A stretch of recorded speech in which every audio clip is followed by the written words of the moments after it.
আসলে সফল ব্যবসায়ী, তাই না?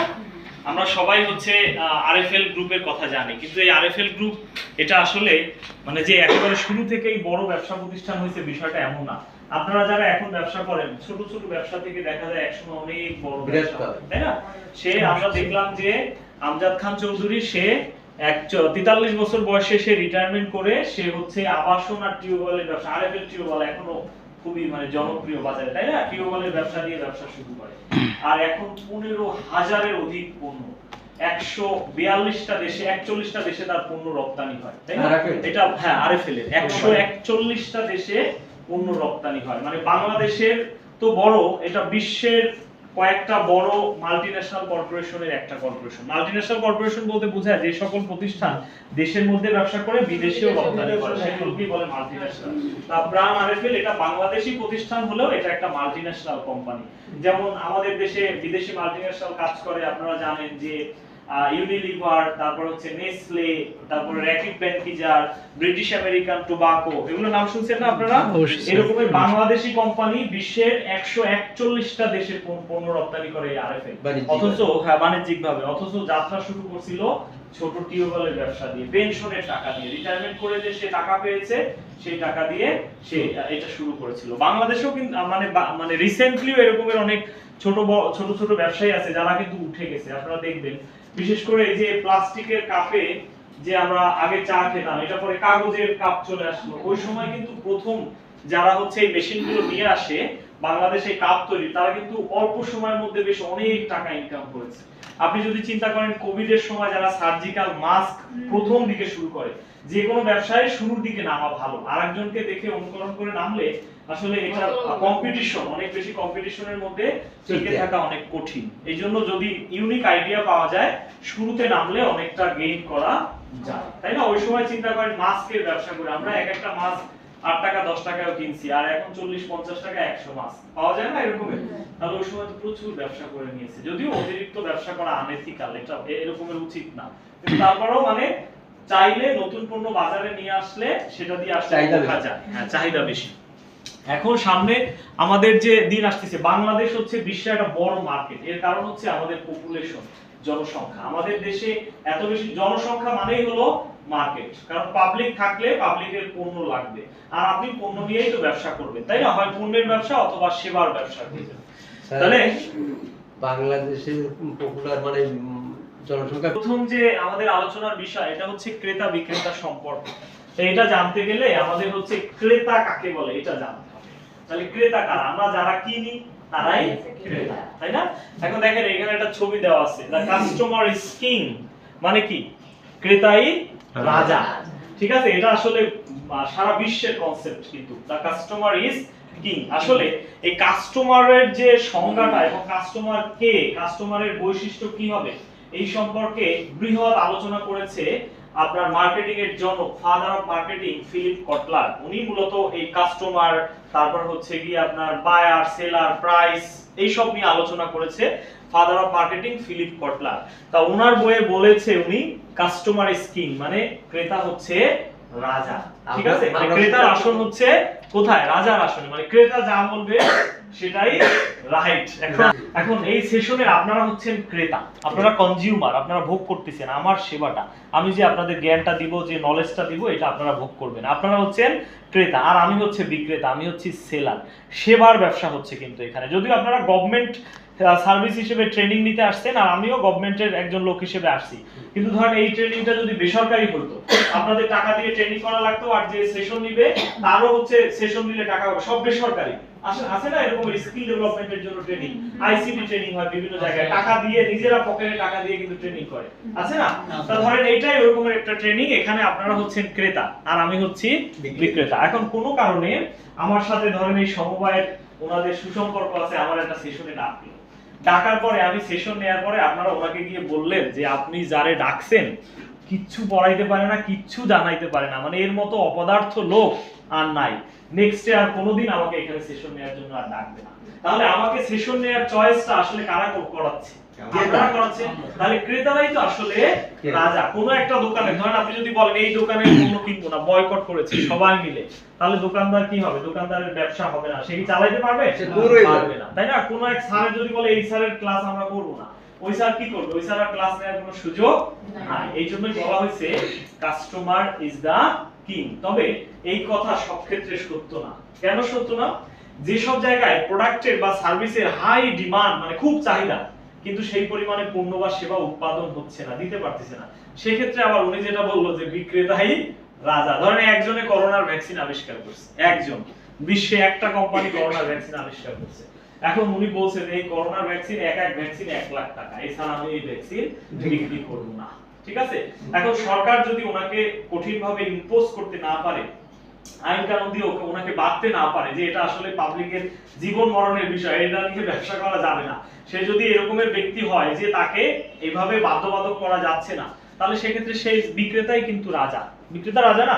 আপনি এই যে ইলন মাস্কের কথা চিন্তা করেন, বাংলাদেশে এই যে আমরা স্টারলিংক নিয়ে আসছে, স্টারলিংকে আপনারা যারা স্টারলিংকের ইন্টারনেট সেবা নিবে তাদের মান্থলি 20,000 এর উপরে খরচ হবে। আমরা 500 টাকা দিয়ে ওয়াইফাই চালাই, তাই না?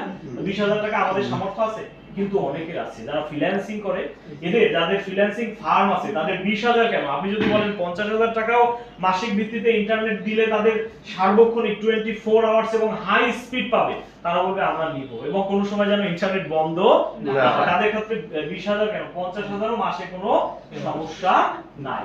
তার ক্রেতা কিন্তু এক না, তাই না?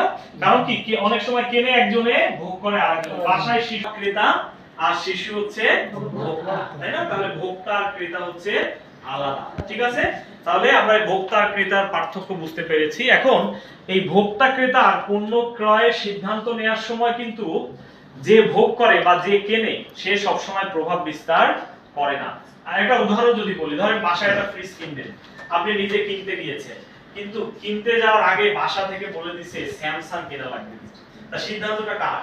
সিদ্ধান্তটা বাসা। এইজন্য যে কিনে সবসময় সিদ্ধান্ত কিন্তু তার থাকে না। এইজন্য আপনি যদি একজন বিক্রেতা হন, আপনার প্রথমে খুঁজে বের করতে হবে যে জিনিসটা আসলে কেনার সিদ্ধান্তটা কে দিয়েছে, তাই না? যদি বলে জিজ্ঞেস করে আপনি ফ্রিজ নেবেন, বাসার কোনো পছন্দ আছে, বাসা থেকে কিছু বলে দিছে কিনা, যারা সেল করে এরা কিন্তু জানে এইসব বিষয়। এইজন্য এরা প্রশ্ন করে করে খুঁজে খুঁজে বের করে যে আসলে সিদ্ধান্তটা কোন জায়গা থেকে আসবে। ঠিক আছে? এইজন্য সব সময় এক এক সময় সিদ্ধান্ত এক এক জায়গা থেকে আসে। এটা সেলারের আইডেন্টিফাই করতে হবে যে কোন জায়গা থেকে আসলে সিদ্ধান্তটা আসতেছে, সেই জায়গায় ফোকাস করতে হবে। তাহলে আমরা আরেকটা একটু ভিডিও দেখব যে ক্রেতার সাথে কি ভিডিও দেখব। এটা ভিডিও দেখার আগে একটা অ্যাডভার্টাইজমেন্ট বিজ্ঞাপন দেখব। আরে দুচ্চুরি বড়া সেখানে থাম। আরে ইকবাল বাবা যে স্টেডিয়াম তো দেখি আরো বড় হচ্ছে, টি20 লাগাই দেই। ফয়সামি টি20 খেলবেন? খেলা কিন্তু ফাইনাল করে দিব।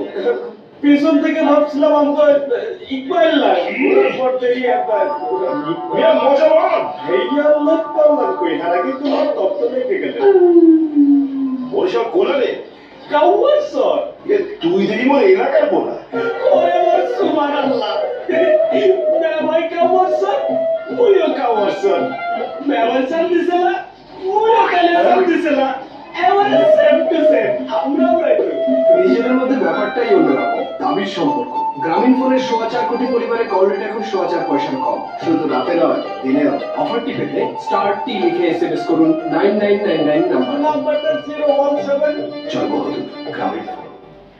এটার ভিতরে অনেক কিছু শিক্ষণীয় আছে। আপনারা গাউসুল আলমের নাম শুনেছেন, সে একজন বিখ্যাত নির্মাতা, অ্যাডভার্টাইজমেন্ট নির্মাতা। তার এটা একটা ফেমাস বিজ্ঞাপন। এই বিজ্ঞাপনে আমরা প্রথম দিকে কি দেখলাম যে এক অপরিচিত লোক, সে হচ্ছে গিয়ে পেছন থেকে গিয়ে তার টাক মাথায় হাত দিছে আরেকজনের, দেওয়ার পরে সে তো খেপে যাবে অবশ্যই। অপরিচিত লোক যদি এসে ঢাকার ভাই শেষে তাদের মধ্যে যখন দেখা যায় কি যে যে বরিশালের কোন জায়গায় ল্যাঙ্গুয়েজে যখন বুঝতে পারছে যে একই এলাকা, তখন কিন্তু তার উপরে আর রাগ করে না, অবশেষে একত্রে চা খেয়ে মোবাইল নাম্বারও আদান প্রদান করে। তা আপনি ধরেন একজন সেলার, বিক্রেতা, এখন আপনি কোনো ক্রেতার কাছে আপনার পণ্য সেল করবেন, আপনি যদি প্রথমেই শুরুতে গিয়ে বলেন যে আমার এই প্রোডাক্ট আছে, এটা আপনি নিতে পারেন, আপনাকে যত ভালো প্রোডাক্ট নিয়ে যান না কেন, প্রথম ধাক্কায় আপনাকে বলবো ভাই আমার কোনো পণ্য লাগবে না, হয় না এরকমের? যে যাই বিক্রি করতে, ধরেন ইন্স্যুরেন্সের পলিসি সেল করতে আসছে আপনার কাছে, আসার সময় ইন্স্যুরেন্স না না আমার লাগবে না।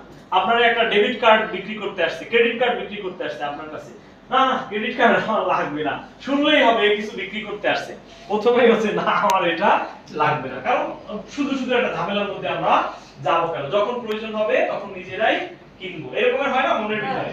তাহলে এই জন্য মনে রাখতে হবে যে আসলে সরাসরি সেলের অফার করলে, সরাসরি বিক্রয়ের অফার করলে আসলে ক্রেতারা খুব অখুশি হয়। তাহলে কি করতে হবে?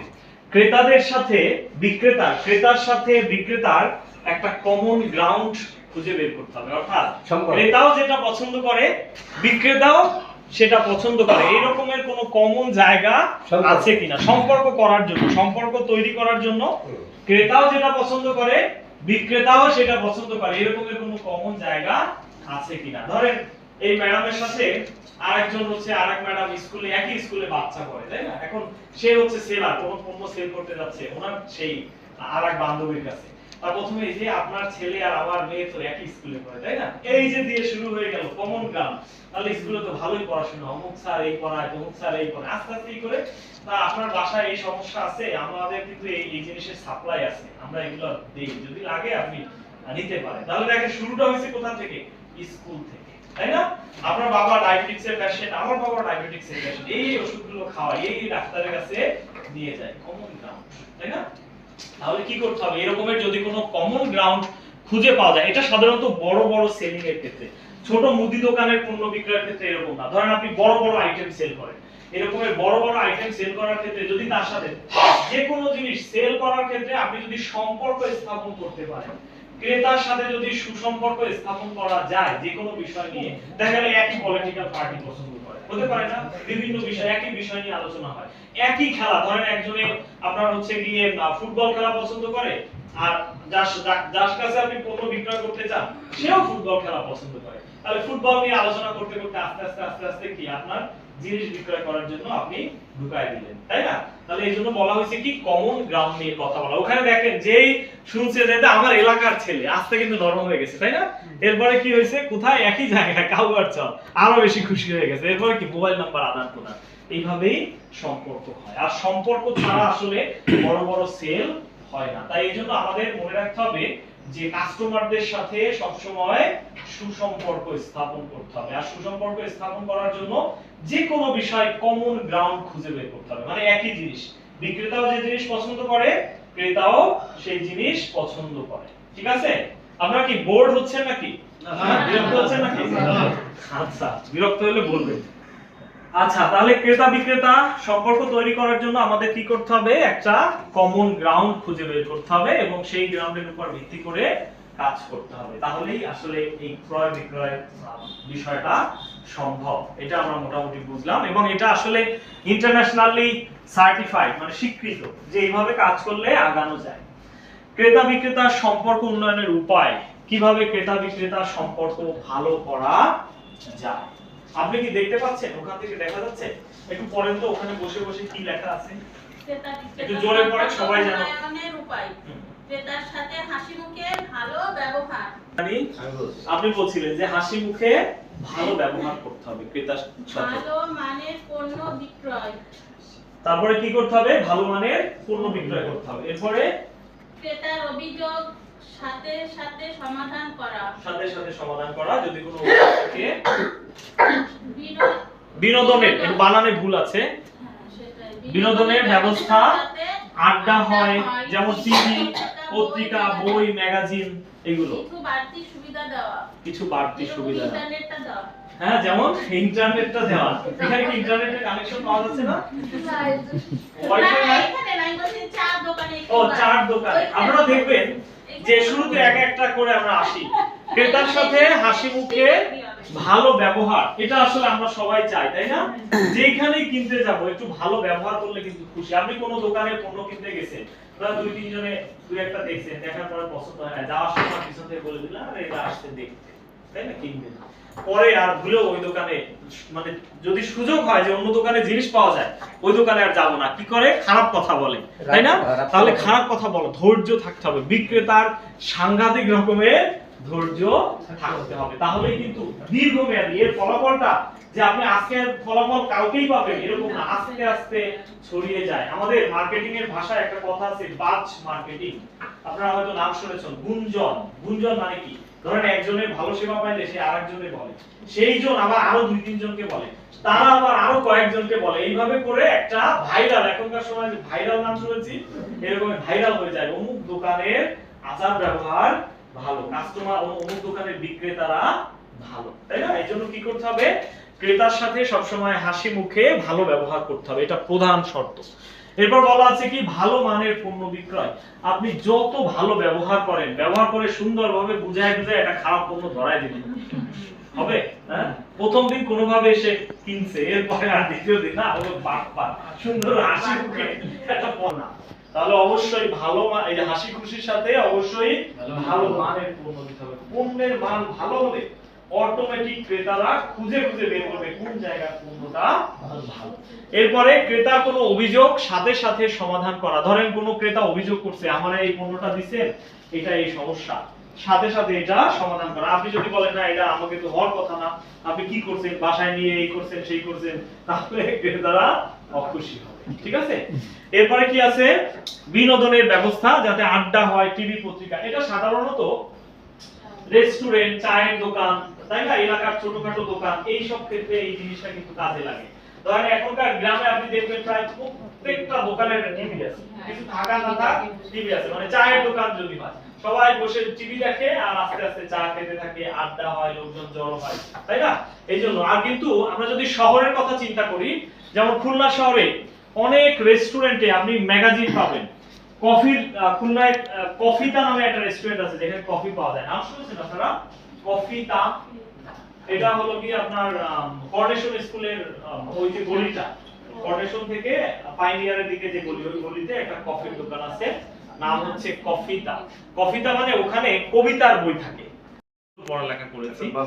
হ্যাঁ, বাজারজাতকরণ। মার্কেটিং হচ্ছে আপনি যদি একেবারে মানে অনুধাবন করতে চান যে জিনিসটা কি, তাহলে এইভাবে যে ক্রেতারা কি চায় সেটা জানা। প্রথম কাজ কি? ক্রেতারা কি চায় সেটা জানা। দ্বিতীয় কাজ হচ্ছে সেই অনুযায়ী পণ্য বা সেবা তৈরি করা, তৈরি করে আবার সেই ক্রেতাদের কাছে পৌঁছে দেয়া। এর মাধ্যমে একটা সুসম্পর্ক তৈরি করাকে বলা হয় মার্কেটিং। এটাই মার্কেটিং এর আসল সংজ্ঞা। আর এমনি বই অনেক সংজ্ঞা আছে, যে মার্কেটিং হচ্ছে কি, marketing is the process of creation value, আবার হচ্ছে পণ্য উৎপাদন থেকে শুরু করে ভোক্তা পর্যন্ত যত কাজ আছে সব মার্কেটিং। সব আজাইরা কথা, এগুলো ভুয়া কথাবার্তা। আসল কথা হচ্ছে ক্রেতারা কি চায় সেটা জানা। আপনারা তো এই যে ব্যবসা করবেন, ব্যবসার একটা পার্ট হচ্ছে কি মার্কেটিং। তাহলে মার্কেটিং কিভাবে করবেন? প্রথম কাজ হচ্ছে ক্রেতারা কি চায় সেটা জানা। এরপরে আপনি আগেই বানাবেন না যে আমি এটা বানাইছি এটা নাও, এটা ভালো, ক্রেতারা কিনবে না। ক্রেতারা কি চায় আগে সেটা জানবেন, জেনে সেই রকমের পণ্য বানাবেন, সেই রকমের সেবা উৎপাদন করবেন। উৎপাদন করে ক্রেতার কাছে নিয়ে গেলে ক্রেতা বলবে হ্যাঁ আমি তো মনে মনে বা আমি তো সত্যি সত্যি এরকমই চাইছিলাম, তাহলে এবার আমি কিনি। তাহলে দাম কত? এত টাকা। একটা সুন্দর রিলেশন, সুসম্পর্ক তৈরি হবে, ঠিক আছে? এটাকেই বলা হয় মূলত মার্কেটিং। বিশেষ করে যারা কেক বানায়, অনেকে কেকের ব্যবসা করে না? করে স্যার, অনেকে অনেক কাস্টমার বলে কি আমার 1 পাউন্ডের কেক দেয়া লাগবে, উপরে এই লাগবে, এই ছবি লাগবে, এই ডিজাইন লাগবে, এই লাগবে। তাহলে আগে ক্রেতা কি চায় এটা জানতে হবে, জানার পরে সেই অনুযায়ী পণ্য বানাইতে হবে, এরপরে ক্রেতার কাছে নিয়ে গেলে এটা চলবে, তাই না? আর যদি বাসে উঠে বলে এই নিয়ে আসছি এমন এক মেশিন, এটা দিয়ে সব কাজ হবে, এমন এক মলম, এটা মাখলে এমন কিছু নাই, আমরা এমন কোনো রোগ নাই যে এটা ভালো হবে না, লোকজন কিনতেছে না, আরে আমি তো এই মলম চাই না, শুধু শুধু এসে কানের কাছে ঘ্যানর ঘ্যানর করতেছে কেন, তাই না? বরং সে মনে মনে যেটা চাইছিল এরকমের কিছু একটা বানান, তাইলে সে সেটা কিনবে। এখন এটা জানবেন কিভাবে? এটা জানে আপনি বাজারে পণ্য যদি দেখেন, বিশেষ করে চাইনিজ আইটেম দিয়ে যদি দেখেন যেটা তারা বানায় না, কিভাবে জানবেন তারা? যে কাস্টমারদের এরকম ভালো লাগে। এই যে ধারাবাহিক ধোয়ানোর জন্য হাতে কি পরে, এটা দিয়ে ঘষায়, ওটা দিয়ে কাটে, এটা দিয়ে কত রকমের যে জিনিসপত্র, দেখলে পুরো মাথা নষ্ট, তাই না? এত জিনিস চাইনিজরা জানলো কিভাবে?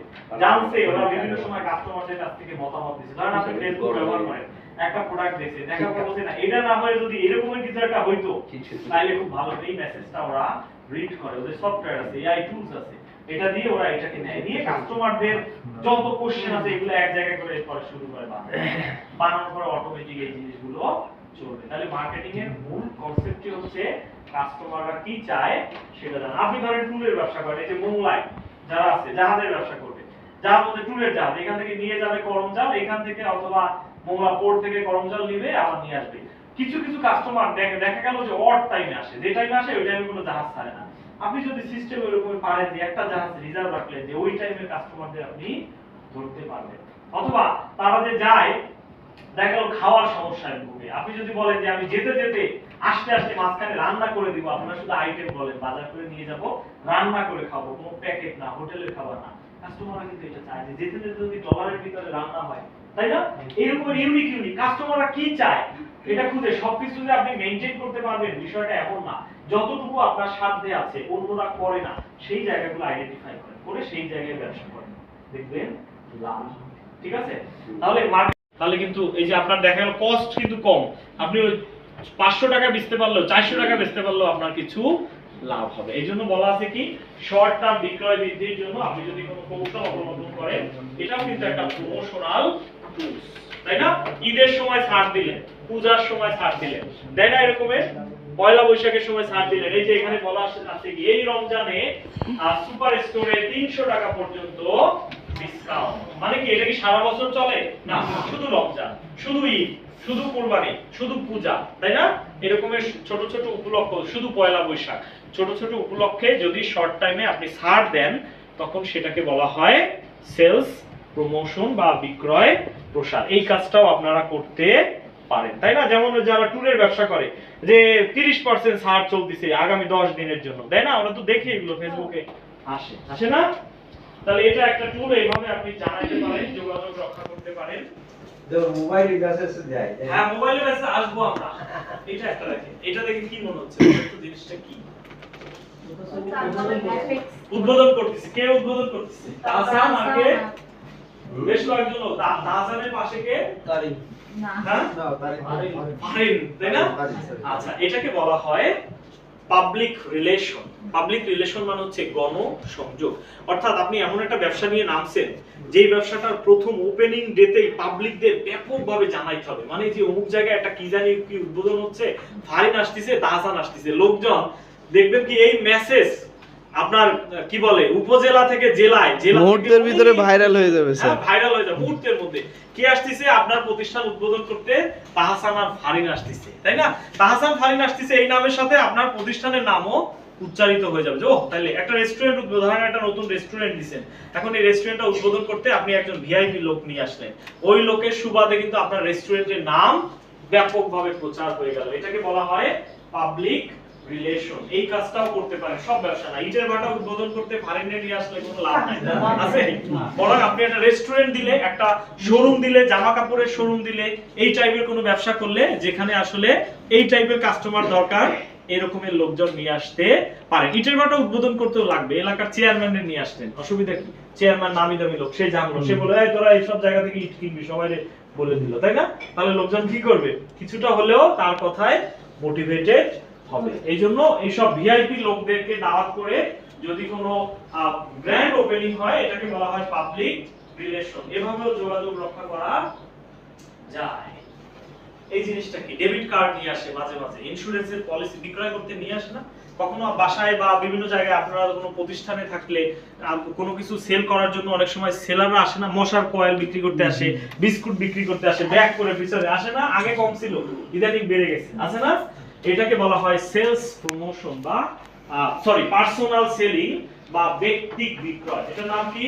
Personal selling. অর্থাৎ বিক্রেতা বা বিক্রেতার প্রতিনিধি, বিক্রেতা নিজে অথবা বিক্রেতার নিয়োগ করা প্রতিনিধি সরাসরি পণ্য নিয়ে কাস্টমারদের কাছে গিয়ে যদি বলে যে এই পণ্য আছে এটাকে নিতে পারেন, তাহলে এটাকে বলা হয় পার্সোনাল সেলিং। কিছু কিছু প্রোডাক্টের ক্ষেত্রে পার্সোনাল সেলিং করতে হয়, এছাড়া এইসব পণ্যের মোটেও বিক্রি হয় না। বিশেষ করে ইন্স্যুরেন্স পলিসি, বীমার পলিসি, এটা কোনো সময় কেউ গিয়ে বীমার প্রতিষ্ঠানে গিয়ে যাবে একটা পলিসি খুলবো এরকমের হয়, বরং লোকজন আসে, আসার পরে অনেক বুঝানোর পরে একটা ফর্ম দেয়, ফর্ম দিয়ে কিছু টাকা পয়সা নিয়ে অনেকে পালায়, আবার অনেকে সত্যি সত্যি বীমা করে, তাই না?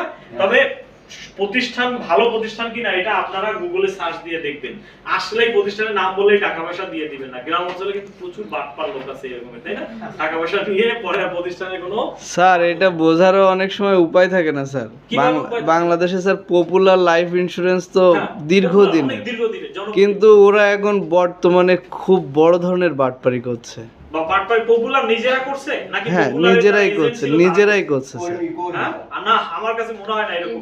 এজেন্ট দিলেন আপনার এলাকাটা একেবারে গ্রামের বাজার, কোনো কারণে ওই গ্রামের সবার যদি মোবাইল নাম্বার সংগ্রহ করতে পারেন, আপনি নিজেই বলবেন আমি তাহলে সবার একটা মেসেজ দিই যে আগামীকাল আমার রেস্টুরেন্টে 200 টাকার মধ্যে সব প্ল্যাটার পাওয়া যাবে, পেট ভরে খাওয়া যাবে, এরকম একটা মেসেজ পেলে লোকজন কিছু না কিছু আসবে না?